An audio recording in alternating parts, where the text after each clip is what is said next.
Good morning, good morning, good morning. You may have heard, as you can see, I'm in a whole different setup. I'm on vacation down there in Myrtle Beach, and I still want to reach out to you people. As you see, I'm running late.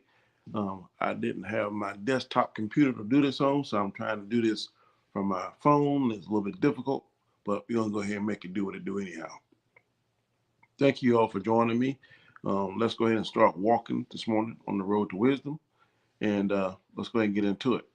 As you can see by that thumbnail, today we're going to be talking about um, with friends like this, who needs enemies? With friends like this, who needs enemies? Can you hear me? If you can hear me, anybody that's watching, give me a thumbs up or tell me yes or no in the comments, because I can barely tell whether or not you can hear me or not. I think that you can, but we're going to go ahead and make it do what it do.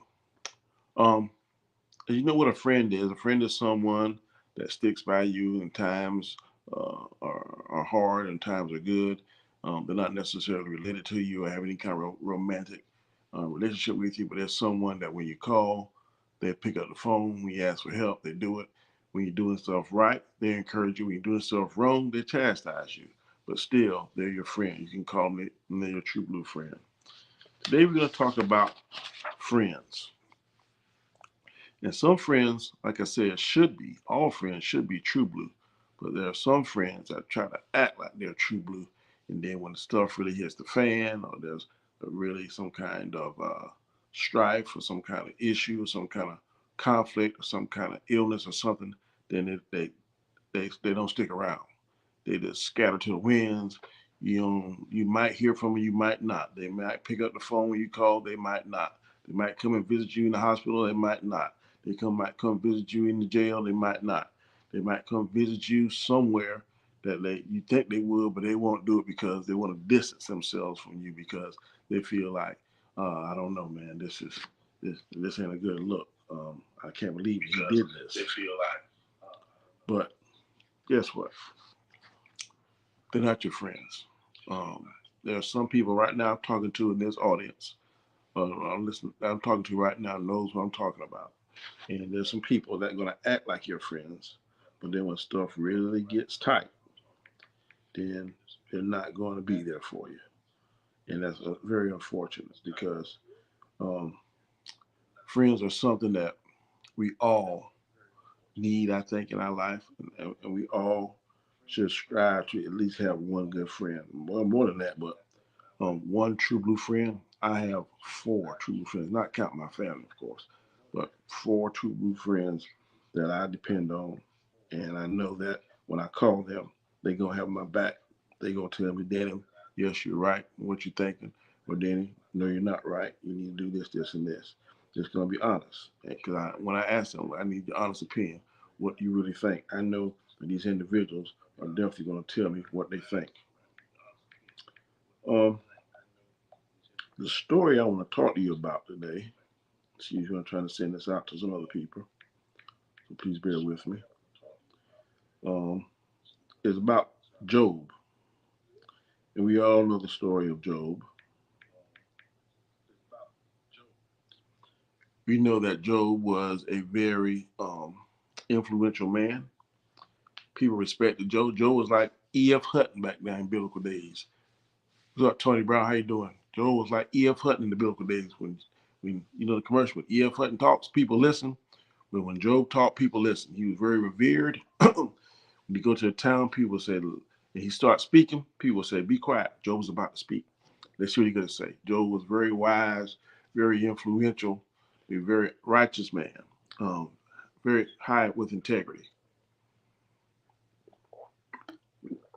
He treated people right. He was a champion for people that was down and out, that were being done wrong.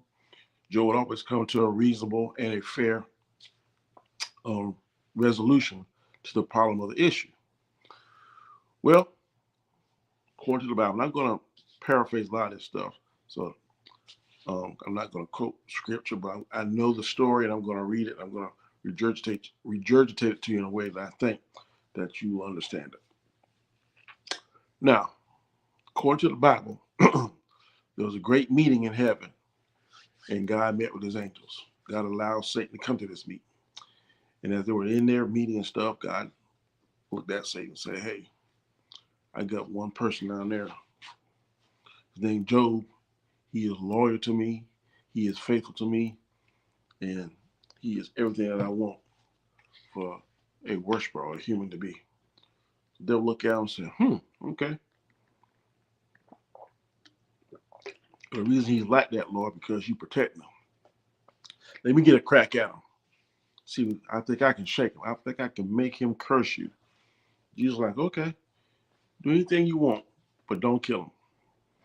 Anything you can think at, throw at Job, don't kill him. It's the only thing you can't do because I know Job is loyal to me, and I know he's going to pass whatever you throw at him. So the devil said, okay, let me go. So the devil goes, and he starts attacking Job. First thing he does, Job has a lot of crops and stuff, a lot of land with stone, so he has it all destroyed. Job has a lot of livestock, so he destroys all the livestock and stuff, which is back then is equivalent to wealth.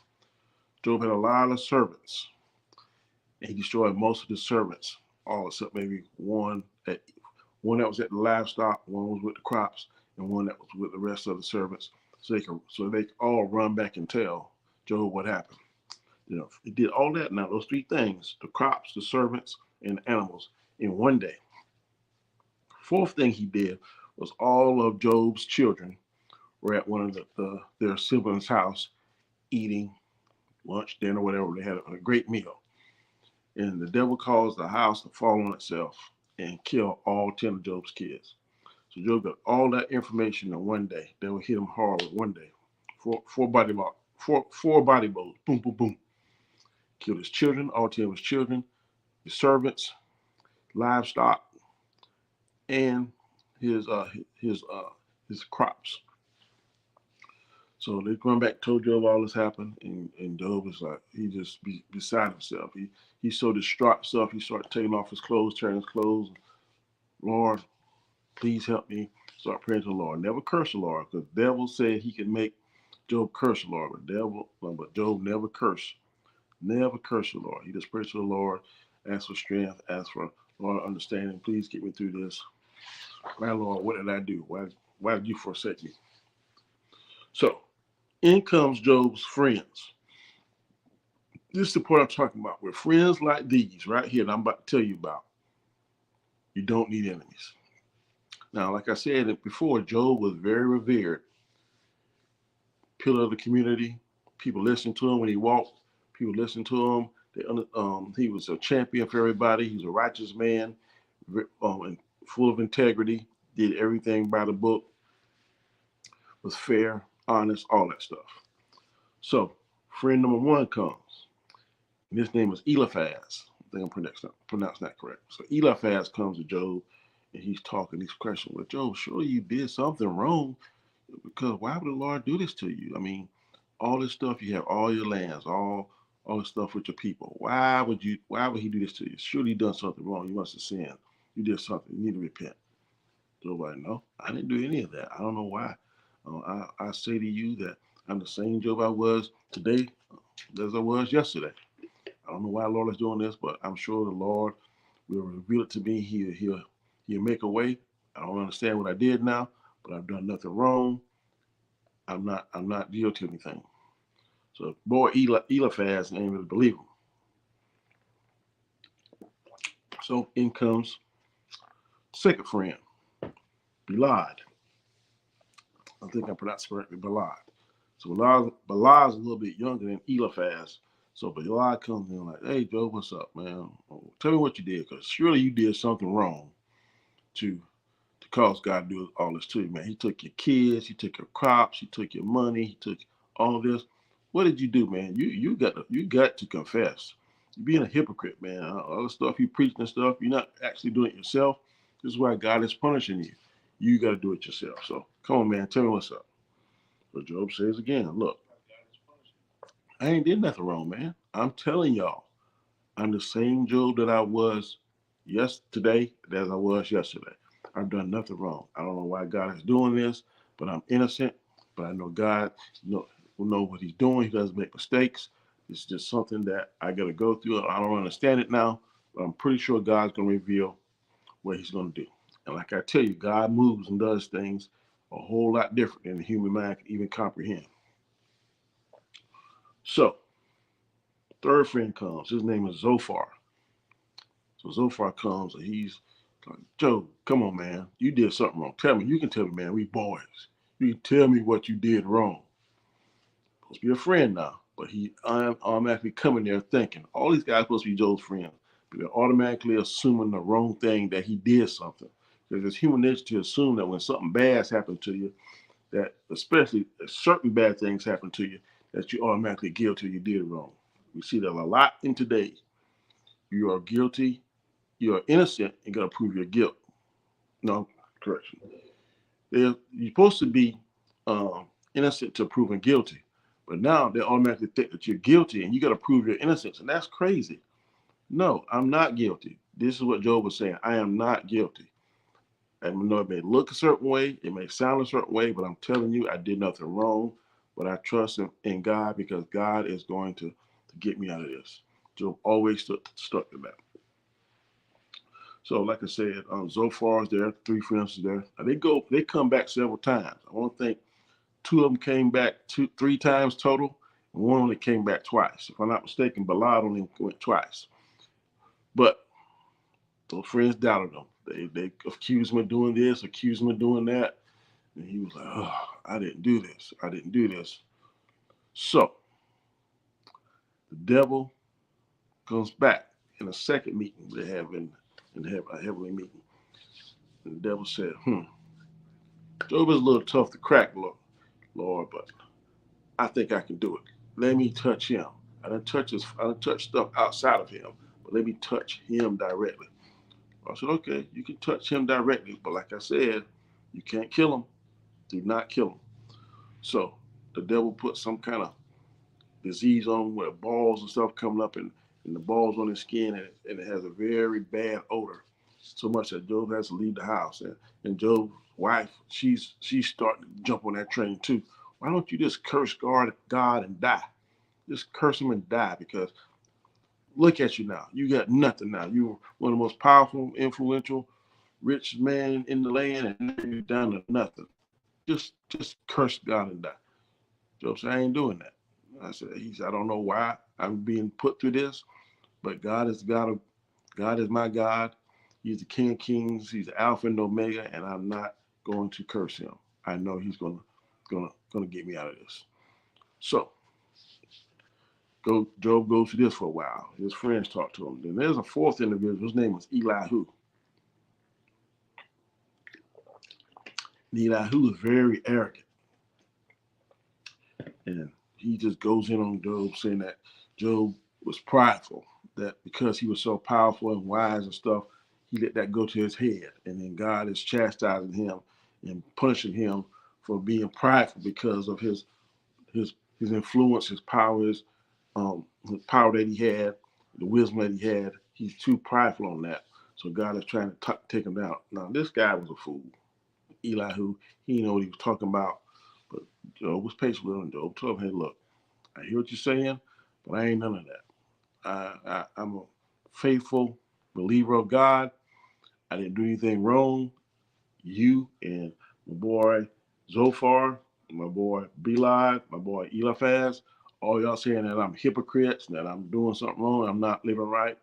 All of you are wrong. I am doing exactly what I'm supposed to do, and God is going to get me out of this. So finally, God heard that. He said, he's seen enough. He told Satan, go about your business, leave my servant alone, my faithful servant alone. So God then reveals himself and talks to Job directly. They have a conversation, and guess what God did? God did what only God can do. God not only restored Job's crops, not only restored his servants, not only restored his livestock, but God gave Job all 10 of his kids back. Not those 10, but he had another 10 children to replace the ones he did. And all that livestock, all that physical stuff, God doubled that. God doubled his livestock. God doubled his crops. God doubled his servants. and give them 10 more kids to replace the ones that Satan had destroyed. Now, only God can do these things that I told you about. And when times get hard, things look a certain way, God is always working. God also puts you in situations, I believe, sometimes to reveal to you your true friends. So when stuff hits the fan and your back is against the wall and you're innocent, and sometimes even when you're guilty, God is putting that test to see, okay, and to reveal to you who's your true friend. Because with friends like these, you don't need enemies. And so what I'm asking you to do, what I'm challenging you to do, is ask and pray the Lord for discernment. Because discernment is going to let you know whether or not who you can trust or who you can't trust. And once you find out who you can and can't trust, then Lord, you pray for those that are on your side and that you can trust, and pray for you to strengthen them. And the ones that don't, pray for Lord to just let me be able to navigate away from them. If they don't trust me, and they think they don't have my best interests at heart, and they're trying to hurt me, Lord, I'm asking you to just take them out of my life. Just let us grow apart, grow separate ways, even if that's family, even as your best friend or someone you think is your best friend. If they're not for you and they've got plans to try to destroy you or make life hard for you, then ask for discernment, Lord, to be able to identify those individuals and ask God to take them out of your life. That's just my 2 cents on this. Again, this week I'll be doing the show from the beach. I'm sitting right here in this nice sunroom down here in I think Ocean Lakes Villa. I think that's the name of it. But I definitely enjoy talking to y'all, and I hope that you will be back to see me on Wednesday. I'm not sure what the topic is going to be, but I'll definitely be back on Wednesday. So until then, you have a fantastic. Oh, now some people are going to ask you about how you believe in the Bible, all this kind of stuff. Then I want you to go to my last video, click to the end, and tell them and read to them what Pastor Vody Bacham has told you, why you believe in the Bible. Because it's reliable collections or written things by people that lived back in those days and were eyewitnesses to certain supernatural things or receive information from other eyewitnesses about certain supernatural things that happened that were divine in nature. Now, some people are going to look at you and be like, huh? What are you talking about? But that's exactly what it is. The Bible was written back in a time over a span of 1,500 years by certain individuals that were eyewitnesses to certain supernatural things or taught people that were eyewitnesses to certain supernatural things. And you can go back and record, you can go back and track everything that happened in the Bible in history. So until then, I want you to have a fantastic day. I know I'm going to enjoy my day here at the beach with my family. And I hope to see you on Wednesday where you come back with another topic. If this is your first time ever seeing me in this particular platform, I want you to do a couple things for me. First thing I want you to do is subscribe. Second thing I need you to do is to hit that notification bell. Third thing I need you to do is give me that like, hit that thumbs up. See that right there? Thumbs up. Hit that for me. Also, leave me a comment. If you leave me a comment, I will definitely read your comment and respond back to you. And last but not least, I want you to watch my video in its entirety from start to finish. That helps me out with the YouTube algorithm. So until Wednesday, you have a fantastic week, and God bless you all.